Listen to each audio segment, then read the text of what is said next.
Well, we are getting the first reports of a mass protest in Srinagar, which is the largest city in the region, that happened right after Friday prayers, where thousands of people marched towards downtown Srinagar, and they were met with live fire, tear gas and rubber-coated steel bullets. We understand that there have been some injuries. Some of them sustained pellet injuries, and they are admitted in Srinagar's largest hospital.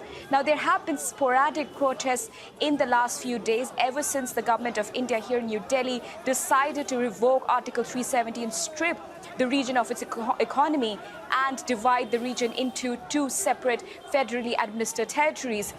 There's a lot of discontent and anger among the people in parts of Indian administered Kashmir, which is under severe communication blackout, and also severe restrictions have been put in place.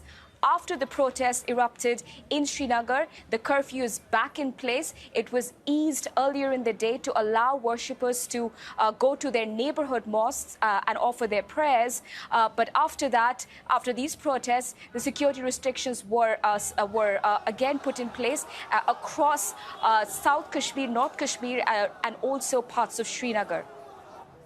What's the word now on restrictions?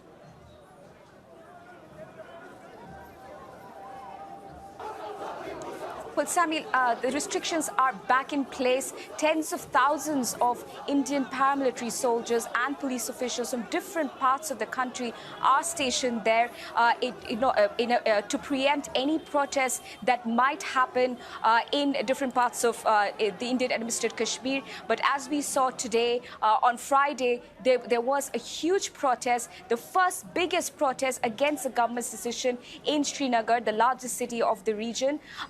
The shops are still closed. People still don't have access to food and medicines. A curfew is still in place. Telephone lines are still blocked. Internet is still not working. People are queuing up in front of government offices and airports, the only few places where some phone lines are working, to speak to people outside in the Indian administered Kashmir to let them know that they are fine, or to tell them about their well-being. So the situation is extremely volatile right now in parts of the Indian administered Kashmir. Sami?